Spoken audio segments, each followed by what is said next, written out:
Well, ladies and gentlemen, welcome to the second season of the Justin Masterson Show. We are here hanging out, doing the thing. Of course, as always, some of the stuff works the way I want it to, and some of the stuff doesn't. But that might be because my good buddy and pal has the mute on the USB side of things. You mind unmuting the USB thing there? Oh, We should start over.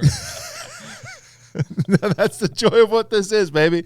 See, we're not live, but we're live because these are the type of things that happens when we're doing the thing that we're doing, and it is lots of fun and enjoyable.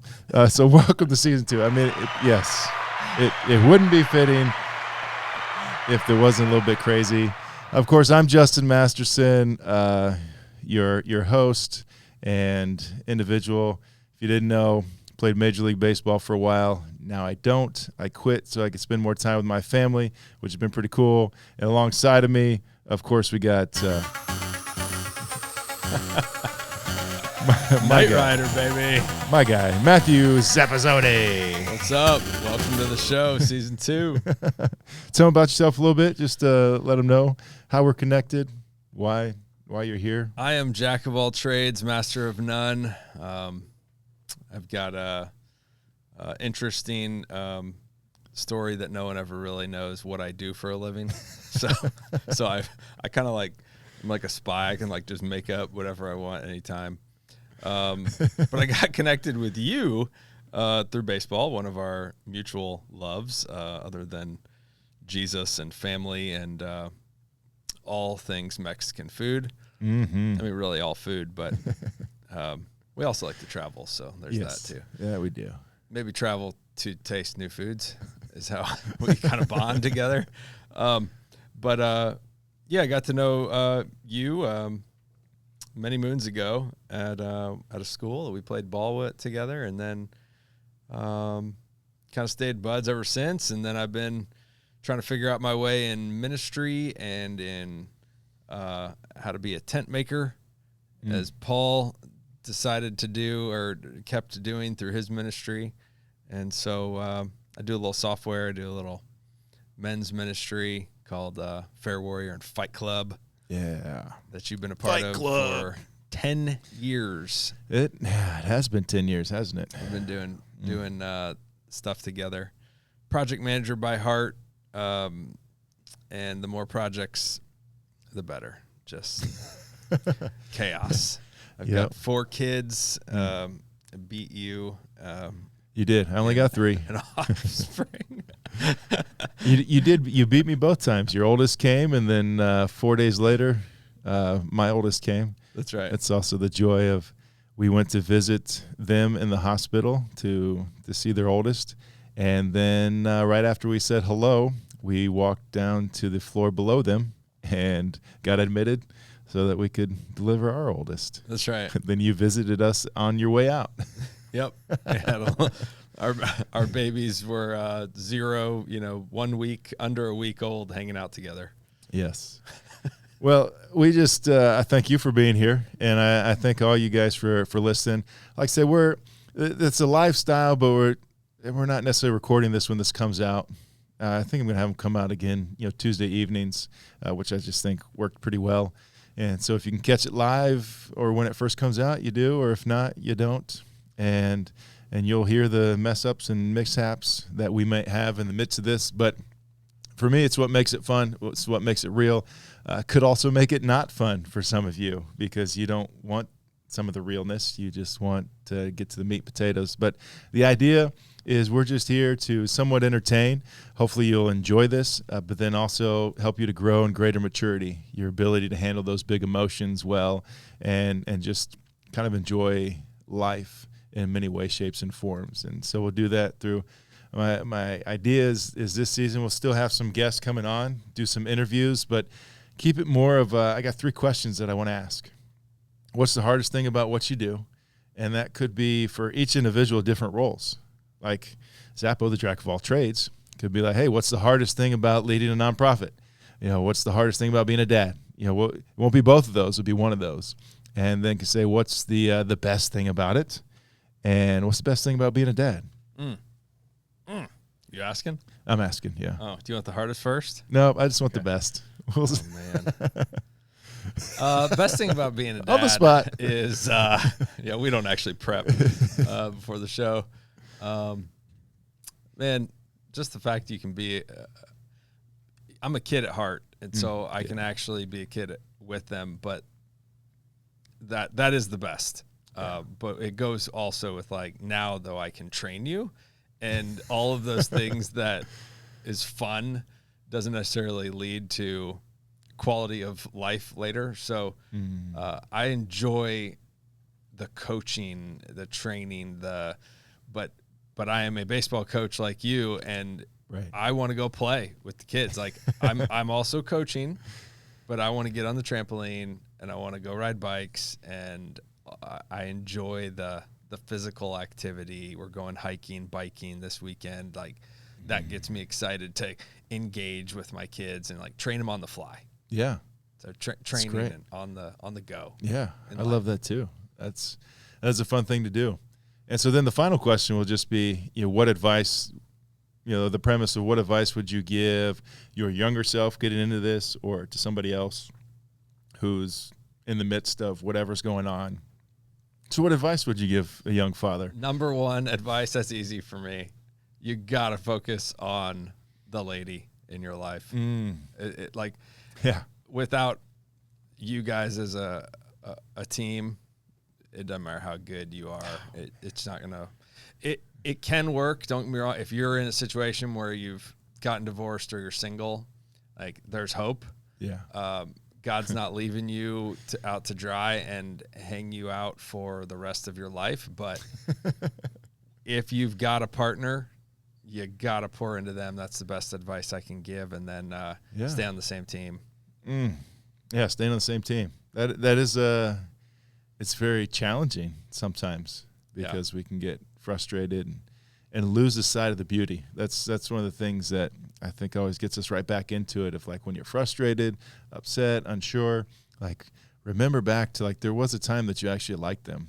And what was that? How can I re-see the beauty and then concentrate on the beauty of what they are, and not just all the things that I want to fix and think that need to be. So I'd call that, we keep the relationship bigger than the problem, because when the problem becomes bigger, every person in front of you, your relational circuits go off. Every person in front of you becomes a problem to be solved, or some sort of enemy who's trying to get at you and get away from you. And so we don't want to be in enemy mode. We want to keep those relational circuits on and be filled with joy.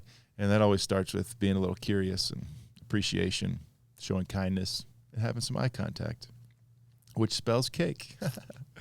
I didn't come up with it, of course. Nothing that I talk about I come up with, because there are people way smarter than me, and I just utilize what they got. Isn't that right, Zappo? Yeah, I mean, we actually are in a culture of summary. So the Western way of education is here. I got this big textbook, and I want you to take a test over like 10 things. Read a book and then give me a 3-page synopsis and a cliff notes. And so it's actually pretty normal that you do that, because that's the way we were taught. Right. But you and I have been going through a Eastern, I guess, way of thinking spiritually. Yeah. Or maybe holistically. And so I've actually been challenged in this, because I'm totally cool with you just taking other people's stuff. Like, I love it. You should. But maybe we need to quit the summary and give them more of the bigger, longer. But the problem is then our shows go too long. Yeah, our shows already go too long. Yeah, and, I know. And so that... So you just need to email Justin and set up some one-on-one mental coaching. There we go. Which we can do virtually. So no matter where you're at, YouTuber, you can connect with Mr. J. Maybe they didn't even know they could connect with Masty. Maybe not. How do they connect? Well, you can go on Instagram, but if you follow me enough, you know that I don't do great popping on and off of Instagram. There's the Justin Masterson Show. There is a Twitter that's technically there, the JM Show 63. And there's an email that I don't know if it actually works. I think it does. Nobody emails us. Somebody emailed me. Oh, geez. And they were like, it kicked it back. So it was Masty at the Justin Masterson Show.live, which would be in the show notes. And we'll see if it actually works anymore. I'll send some testing. I'll get your producer on that. Okay, producer, get on that. So we're excited. We took a little break for the summertime. I don't know about you guys, but we have kids' sports and life and vacations and just family time to be able to be together, and extended family times to be able to be with them and to be with friends and just kind of enjoy life. Get away from trying to produce, create, or earn, and just be. Which I know everyone has some jobs and stuff that you can't just run away from, even though it's summertime. But even so, it's just an opportunity to rest a little bit. Even if we have the normal 9 to 5 or whatever other work, we can still mix that in and not have all these other things piled on. So we appreciate you coming back for season 2. And the first, there's no guest today. It's just Zappo and I. But I got a story to tell because there's always something fun and enjoyable that's just coming my way. The last year and a half has been awesome. And so it starts with, Zappo, has anyone ever stolen anything from you? Yes. I've also used to be a klepto in my youth, so I'm fond of these types of things. It reminds me of what not to be like in my adult life. Oh, so it was you. Oh, man. I don't know what's... Sounds awesome. Yeah. I don't know if awesome is the word for it, but it does not sound great. Maybe it's better that I muted it. It might have been, at least for that. Something not coming through great with that. We'll keep doing that. But yeah, stolen stuff. Yeah. I mean, you actually were part of the biggest theft in my life, so that one was at your house, but yeah. Yeah, I know. I was thinking about that one, but that's not the one.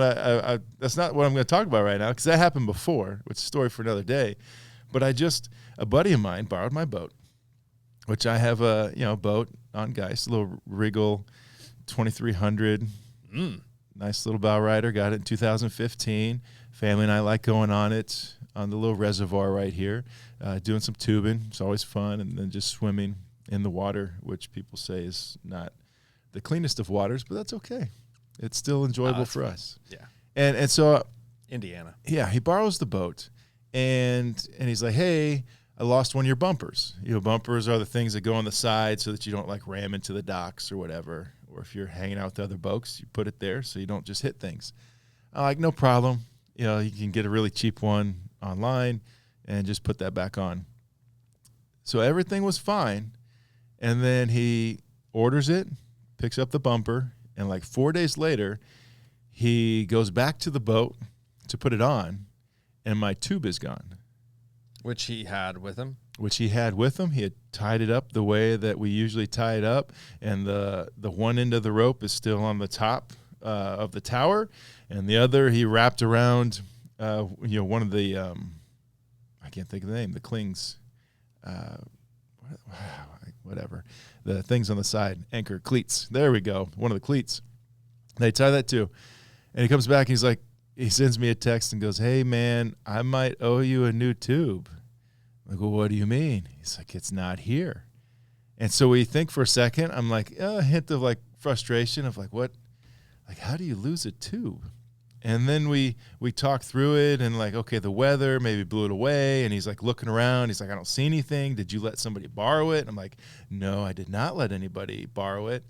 And then we think some more and go, like, it'd be really hard for the wind to knock the rope that was on top of the tower off. So the tube would still be connected. It would just be like dangling out in the water. Right. It'd just be hanging out, wrapped around the corner and maybe another dock or something, for sure. And so we're like, "Hey, what? Maybe someone stole it." Well, the dock has some cameras. But it is not easy to get connected and find what those things are. So I send an email out, or actually I try and call the HOA people, crickets. Actually, I get the secretary and, "Okay, I'll connect you to so-and-so." And then it ends up like hanging up on me. So it's like, that's not helpful. Then I finally get it and leave a message, no phone call. So then I find an email, and I send an email, and thankfully he quickly after the email sends me the information to sign in to the cameras to start looking. Whew. The search that we had. And so then, did you know that these cameras don't just record? They just do motion? Yes. Yeah. Yeah, there's a big reason for that. But go ahead, why? Well, do you know that they don't turn on for every motion? Oh, yeah. The sensitivity is an issue depending on how close you are. You can set up the settings and like turn that off and on. And yeah, because every little bug and mosquito could do it, or you can have it pretty obvious. So let me guess, you didn't find it. Well, it took me a while to get there, but eventually I do find some information. And so I don't initially see, well, first off, I start from the first day that he gets in. And the nice thing about it was you could see the red tube on the back of the boat.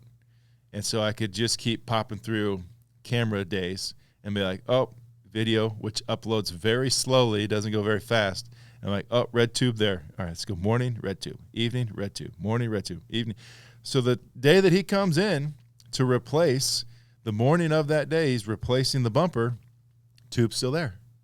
I'm like, okay. And then I go into the day, tube's gone. Interesting. But actually, before we get there, I accidentally went on the cameras on the wrong day. When I first started looking, it was July 25th, and I went on an earlier day in July, and it just happened that the camera piece that I pick, I see like through the shot, I see someone messing with my tube, and I'm like, oh, I think I got him. This person, that cuts off, and then it cuts back on. And I'm like, oh, this might be the person. And I go, that's me. Because that was the day that I used the boat. And so it's me walking up there, and I had got the tube ready to then put it on the back, because that's why I couldn't see it, because I was putting it on the back. All your listeners think that the end of the story is going to be that you actually stole the tube by accident. That's the idea. Or that Adam, my buddy, accidentally stole it. But now I got the cameras. Okay. And I find this camera angle, and I get to see at the tail end this boat pops in right next to my dock. Well, there's usually no one in the slip next to me.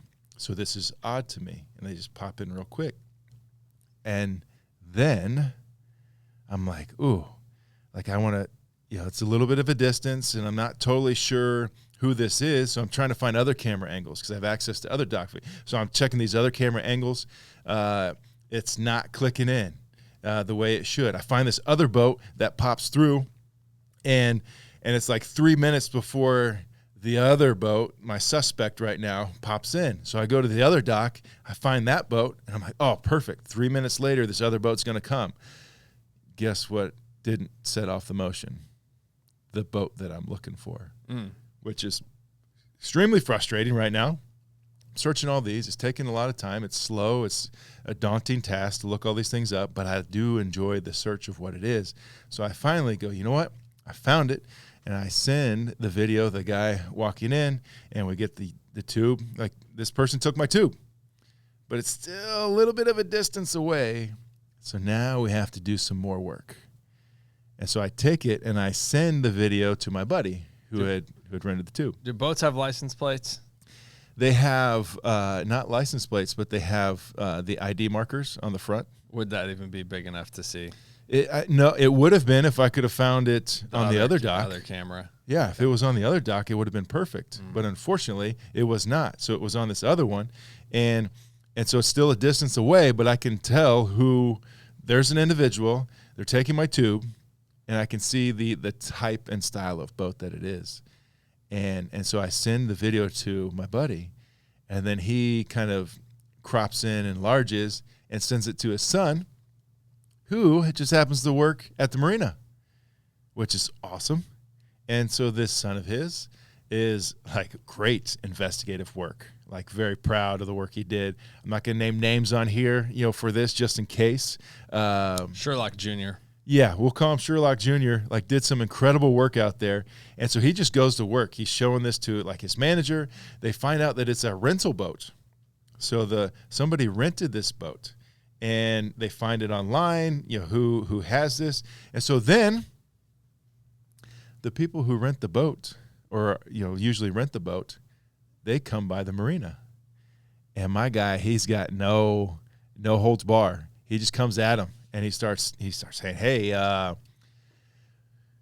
do you know who rented the boat out on July 25th at this time?" No, and they're like, they're acting a little bit like, whoa, why are you talking to me about this? And so he's asked them a few questions, and then and they're like, well, I don't think anybody had our boat at that point. So he shows them the video, and they'd already just told him that they dock like kind of around the corner.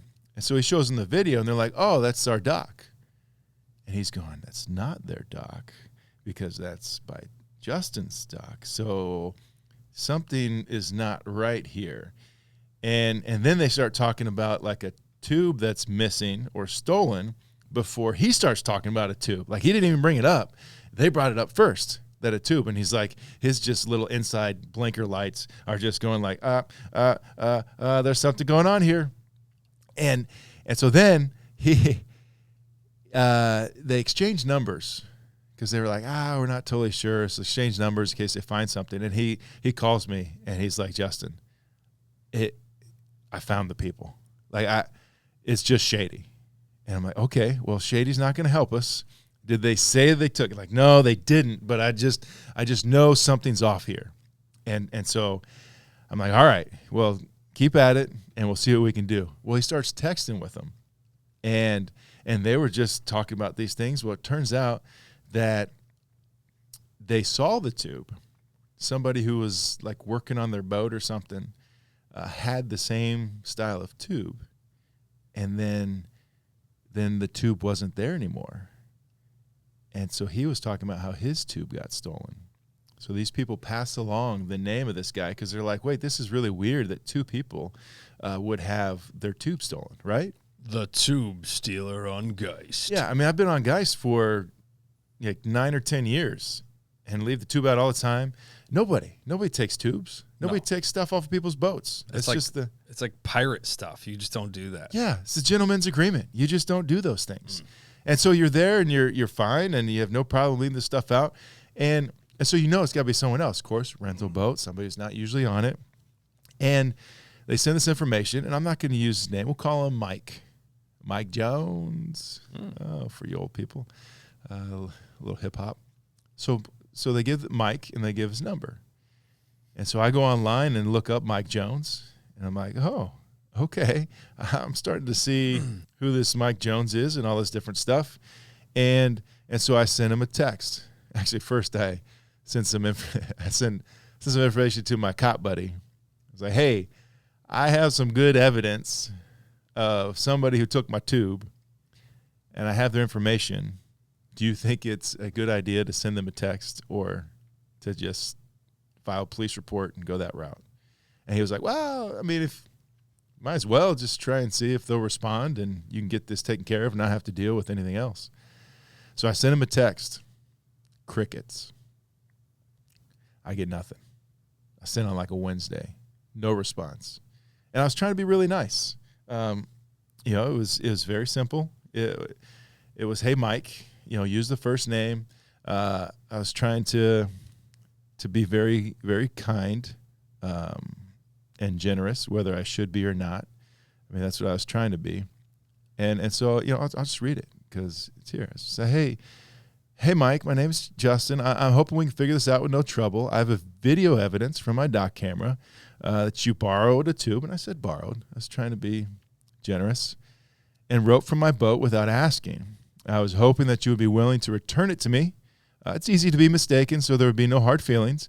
And I can understand if you don't want to respond and admit guilt in a text. So please call me, and we can take care of this confusion and not have to involve any police. Oh, this sounds nice, right? Yeah, I mean, it's pretty direct, but it's very kind. Okay. Yeah. I mean, I was meaning to be direct. Yeah, you're not leaving for discussion. You're really just giving them an option. Yeah, this is it. This happened. I seen it. Like, just let's go. Let's move on with it. And so then I get nothing. And I'm like, all right, give a few days. Somebody's thinking about their options or whatnot. So then I come a little bit, and I use the last name. Mr. Jones, I'm just trying to get my tube back. I don't want to make this a bigger deal. Mistakes in judgment will happen. Please respond with where you can return my tube to me. Thank you. And his response is, your tube back? ? What? You intrigued him. Well, because I got a little more. I was direct before, but this time I'm a little more intense. I felt like using the last name. It's like, I don't just know your first name. I know your last name too. Yeah.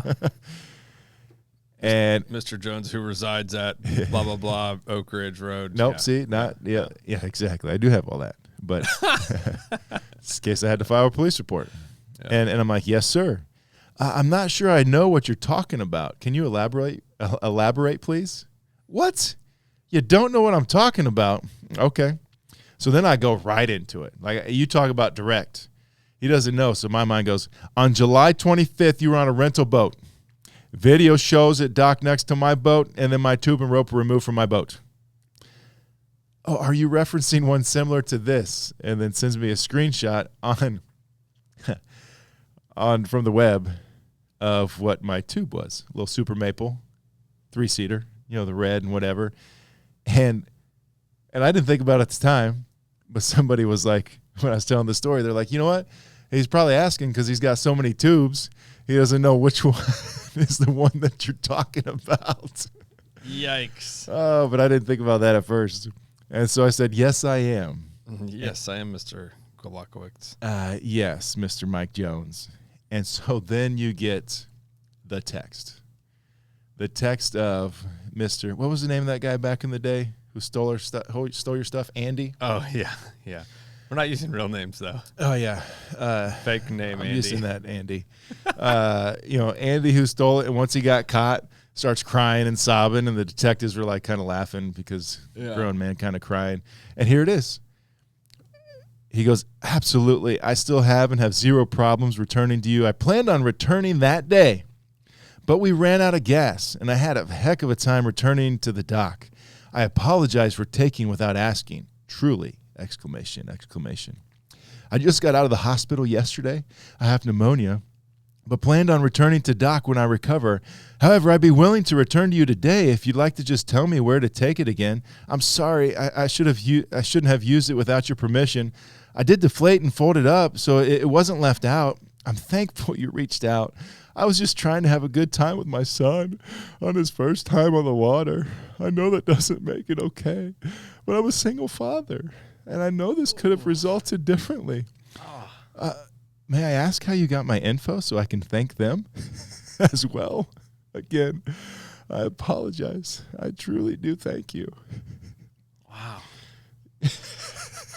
There's so many excuses. You could pick any of them. Yes. And they might work for some people, but not you. And he picked every single one of them. I mean, little kid, swimming, boating, single father, pneumonia, but I'm okay to meet you today if you want. Yeah, I just got It's not that bad. Hospital. Did he say he was broke? He did not bring up the broke card. Okay. Well, because he's selling tubes. Yeah, he's probably making. He's not broke. He didn't think about that because the money's not down yet. He's still working on his skill set, but.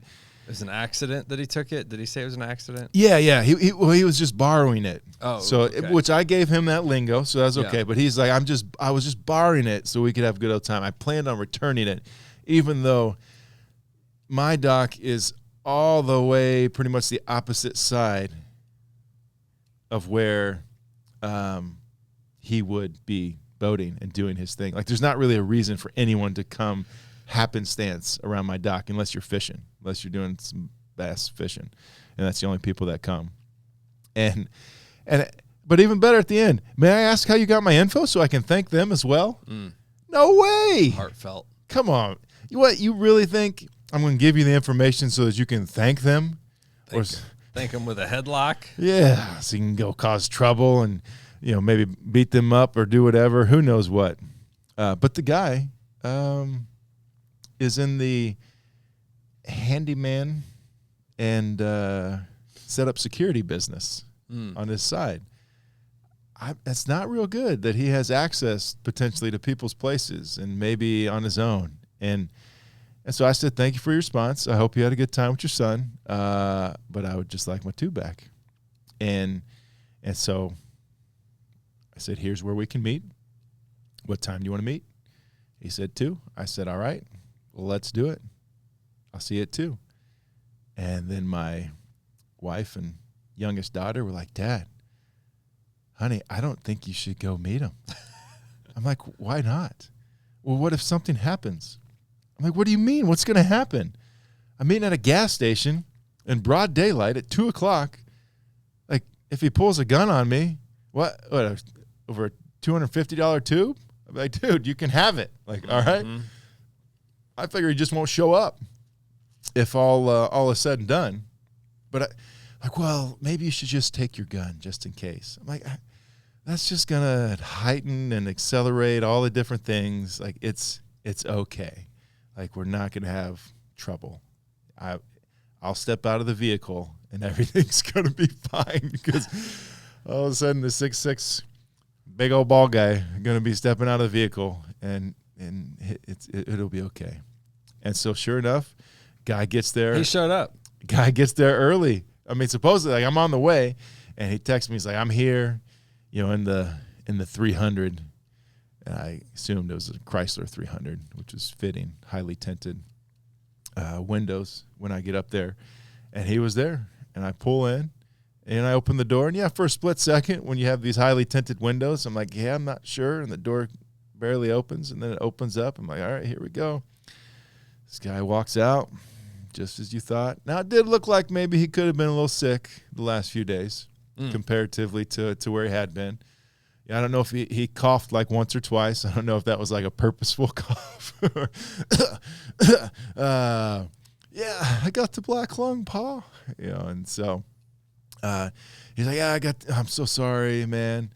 And I gave him the little fatherly advice in mind. Like, dude, thank you for this tube. Put it in the back. You don't owe me anything more. I'm just going to give you a warning. Like, I don't think other people are going to be as gracious as I am right now. Like, I got this tube. I'm willing to do this. I'm not going to make a bigger deal about it. But just know that, like, you have access to things in people's lives, and you may already be on that path of doing that, and this is the first time you're getting caught or a big deal of it. So maybe I should make a bigger deal about it than I am, but I'm not going to. This ends here. But I would recommend that you watch out what you do with yourself, kind of after this. And he's like, oh, yeah, so sorry.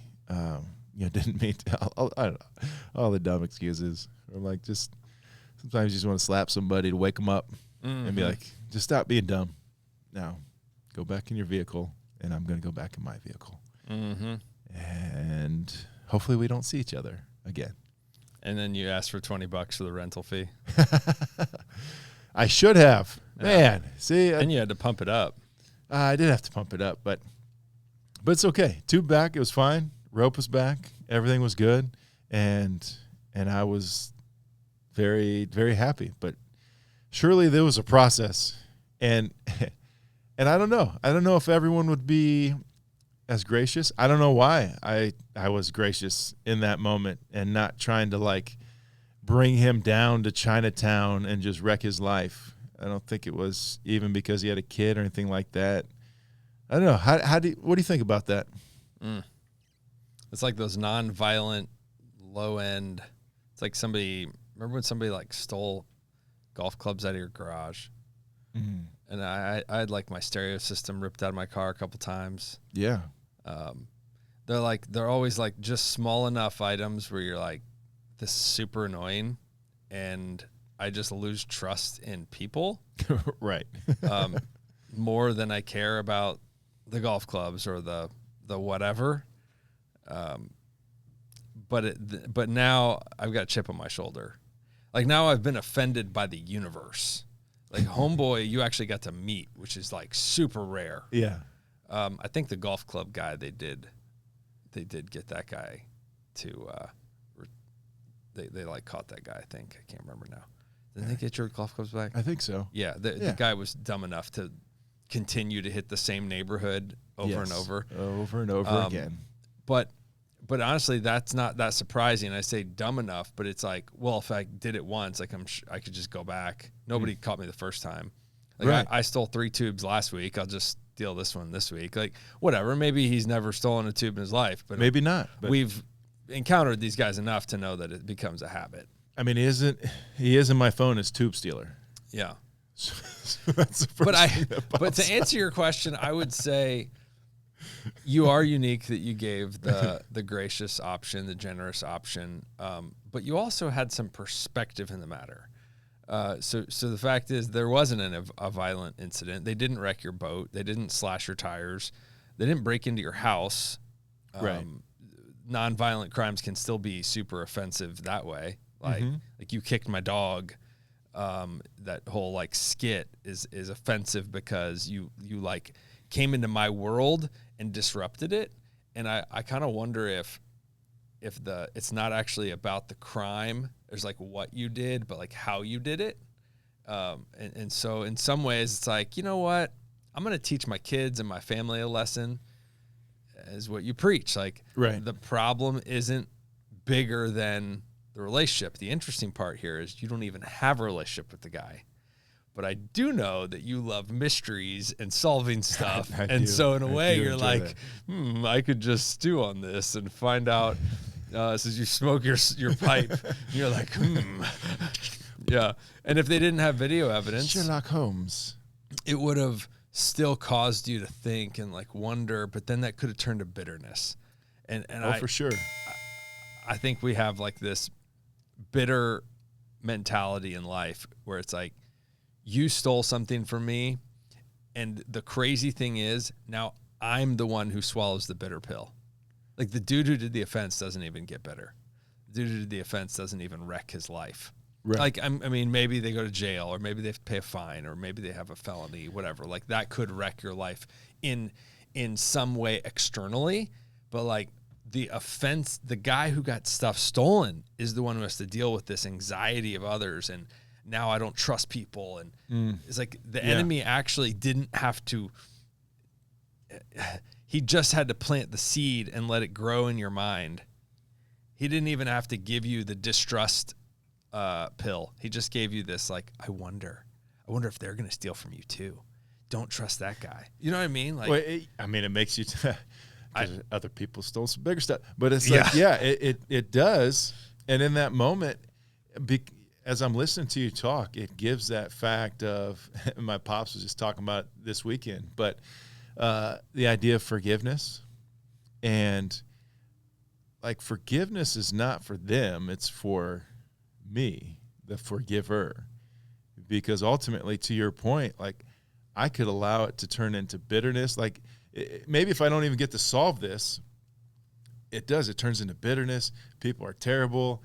I'm just saying the world is out to get me. God doesn't love me anymore because good things are happening in my life, even though I know that I am loved by him and that I have right relationship with him, and there's nothing greater than that. And that doesn't mean things will happen good in my life. It just means I have him to comfort me and be there and enjoy the things that are around me. And it's one of those where that bitterness can set in, but from the get-go was just like, dude, it's not all right that you give that or you did that.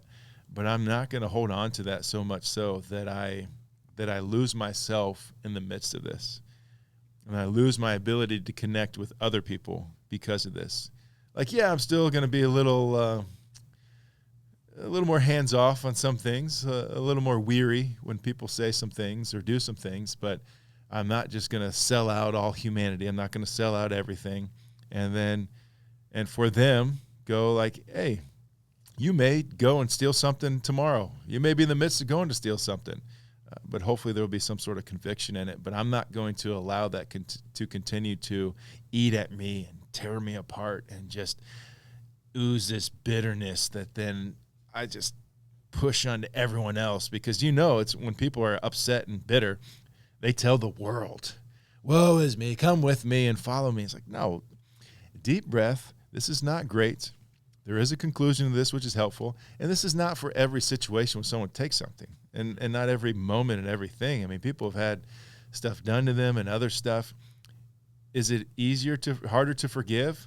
Oh, absolutely. But the same concept is there. Forgiveness is not for them, it's for you. And forgiveness doesn't mean it's okay for what you did. But it's like, I'm not going to let that continue to tear me down and take me with you. What's interesting, too, is we try to fix people once we've caught them. So if this was a serious matter like rape or like stealing my childhood, like you took something from me that I'll never be able to get back. This idea of like, if you only knew how much it hurt me, that would fix you.